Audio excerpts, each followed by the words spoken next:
एक बात और मन में आ रही है, तुम पूछो तो कहूं, तुमसे नहीं इनसे कह रहा हूं। हाँ, पर सास उनकी बात है।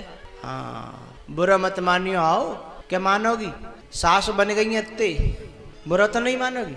अच्छा ठीक है, एक बात इशारे में कहूंगा, पर मैं पूरी पूरी नहीं कह पाऊंगा भैया, काऊ बुरी लगे बिना बात। इशारे में कहूंगा पर तुम समझ जाओगे, क्योंकि तुम मेरे दिल की बातों को बहुत अच्छी तरह समझते हो। मेरे श्रोता मेरी शब्दों को कम, मेरे दिल की बात को ज्यादा समझते हैं। कहूं? हाओ बोलो। हाँ। एक डोकरी थी, डोकरी दांत वाली, बिना दांत वाली नहीं थी। तो वो हमेशा अपनी बहू की बुराई करती रहती। ऐसी आ गई है कुलक्षणी, कैसे खानदान की, पता ना जाके मैयों ने जन काका सिखाया होगा, जन का ना सिखाया हो, पूरे दिन बुराई करती रहती। एक सज्जन से आदमी थे, उन्होंने एक दिन पूछा कि मैया तेरी बहू में क्या क्या बुराइयां जरा गिनाना। तो उसने बताया कि सबसे पहली बुराई तो यह है कि कुलक्षणी 8 बजे जगती है। कितना? 8 बजे जगती है। तो दूसरी बुराई क्या है? दूसरी बुराई है कि मेरे छोरा पे ऑर्डर चलाती है। 8 बजे जगेगी तो सीधे मेरे छोरा से कहेगी चाय बना के ला। अब बताओ, मैं सोच रही थी कि आके सेवा करी, वो तो मेरे छोरा पे उल्टी हुक्म चलाती है, चाय बनवाती है। और क्या बताऊं महाराज, वो तो पूरा काम मेरा ही बच्चा करता है, वो तो बस सोती रहती है। और बांध तो एक बहाना और लहरा के बोले का पढ़ाई कर रही है बहू बन के, पढ़ाई लपटंटू बनेगी, लपटंटू गाँव की भाषा में वो डोकरी कहती है। अरे पढ़ना होता तो अपने बाप के यहीं पढ़ती, यहाँ के बहू काम करेगी पढ़ेगी? बताओ, पढ़ रही है, किताब लेके बैठी रहती है, मैं छोरा काम करता है। क्या बताऊं मैं आपको। अच्छा, ए छोरियों एक दूसरे की तरफ मत देखो। अब एक दूसरे दिखा रही है कि देखो बाकी सासू की बात कर रहे हैं, बाकी ऐसी है, बाकी ऐसी है।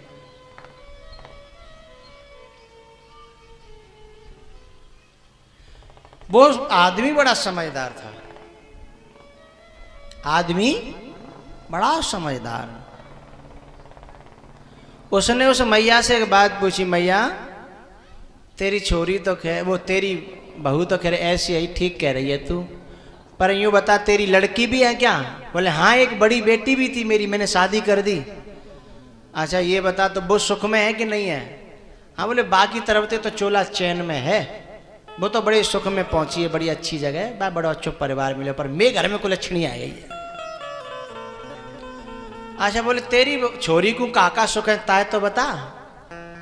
अब जरा समझ के चलना, मैं इशारा करूंगा बस, ठीक है? तो वो डोकरी कहती है कि सबसे पहली बात तो मुझे दामाद बहुत अच्छा मिला है। बोले का अच्छा ही है वहां में? बोले मेरी छोरी को बिस्तर पे ही बना करके चाय पिला देता है।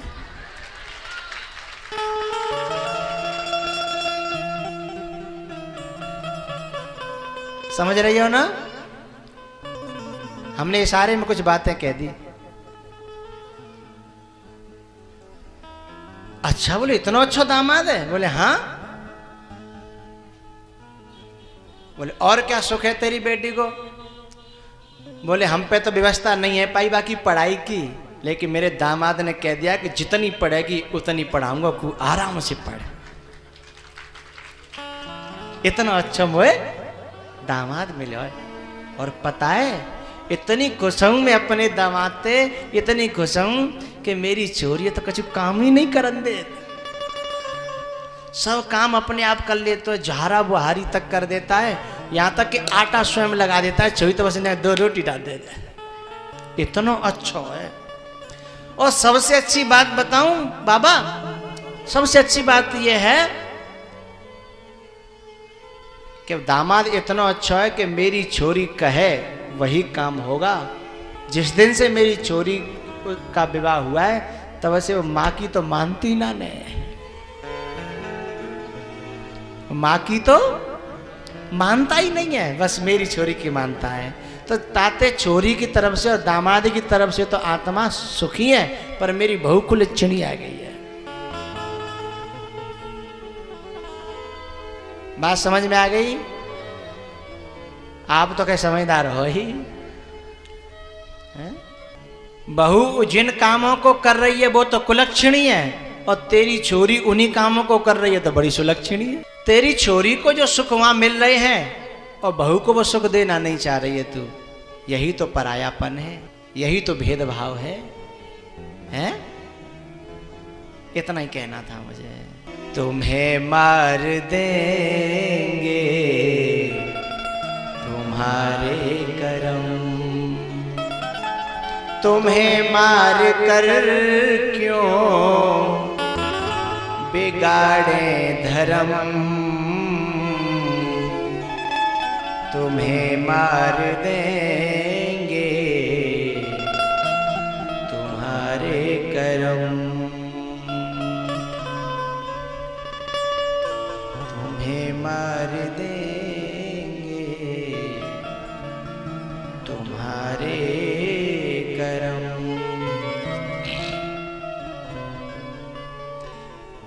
अब ससुरों की भी ना बात कर लूं, तुम कहो तो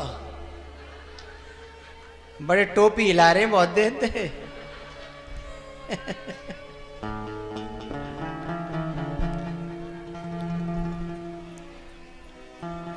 जय हो आप सबकी, बड़े बूढ़े इनकी जय हो।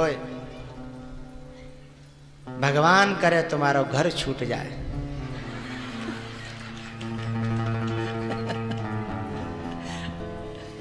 अब लगे तो बददुआसी रही होगी, पर है दुआ, किसी की समझ में आ जाए तो।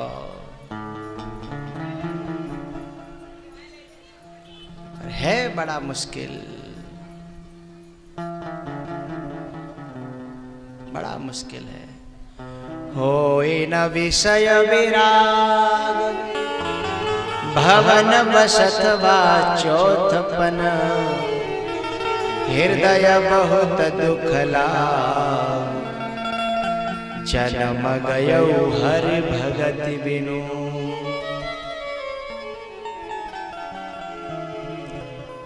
कुछ जगह ऐसी हैं मेरे बड़े बूढ़े हो, वहां एक समय की सीमा में रहोगे तो ही इज्जत होगी, और वहां समय से ज्यादा रहोगे तो इज्जत तो चली जानी ही है।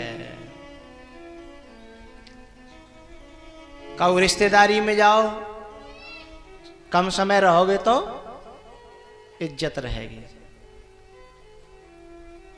कहीं भी एक लिमिट में रहोगे तो इज्जत रहेगी। और मैं तो यहां तक के कहूं कि अपने भी घर में एक समय अवधि है, उस समय तक रहोगे तो इज्जत रहेगी। जो शिकायत करते हैं ना कि महाराज मेरी बहू बड़ी ऐसी है, मेरा बेटा बड़ा खराब है, और हमारी तो घर में इज्जत ही नहीं रही, बुरा मत मानना, गलती उनकी नहीं है, गलती हमारी है। नियम बनाया गया था वेद में कि 25 वर्ष तक विद्या अध्ययन करो, 50 वर्ष तक गृहस्थ में रहो, उसके बाद 51 लग जाता है। 51 वन माने बन, बन बन कौन सा? वृंदा, वृंदावन। लेकिन हमारे बड़े बूढ़े तो ऐसे वृंदावन को नाम लेते तो गुस्सा आ जाता है, और कछु बड़े बूढ़े तो ऐसे पीरो कुर्ता पहरवे ही डर पता है, कहूँ घरते नहीं निकाल दे, कहूँ घरते नहीं निकालते, हमें पीरो कुर्ता पहरा रहे हमें तो है? भैया यदि इज्जत चाहते हो तो मैं एक बात बताने जा रहा हूं, तुम कहो तो बताऊं, बोलो। अपनी कमाई में से 10% तो तुम धर्म में लगाते ही हो, 10% को इकट्ठा करके अलग से किसी तीर्थ में एक कमरा बना लेना, और थोड़े से पैसे इकट्ठे रखना, और जब घर में इज्जत कम होने लगे तो तीर्थ में निवास करना। और मैं चैलेंज करता हूं, जब तुम तीर्थ में निवास करोगे और अपनी जिंदगी खुद जियोगे तो वे ही बहू और बेटा स्वयं तुम्हें बुलाने के लिए बार बार जाएंगे कि पिताजी आओ तो घर डोले आओ, बहुत दिन आएंगे। इज्जत नहीं हो तो मुझे पकड़ लेना। इज्जत होगी। क्यों? भगवान तुम्हारे चरणों में यदि प्रेम किसी का हो जावे, दो चारों की तो बात ही क्या, संसार उसी का हो जावे, दो चारों की तो बात ही क्या, संसार उसी का हो जावे। लेकिन हमारे बड़े बूढ़ों की तो उल्टी गति हो गई है। थकित भये बूढ़े भये, ममता अब हुन जा, थकित भये बूढ़े भये, ममता अब हुन जा,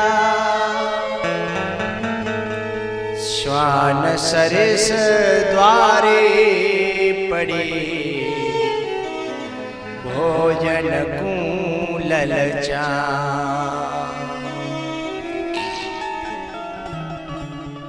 दांत हिले और खुरा घिसे, कंधा बोझ न ले,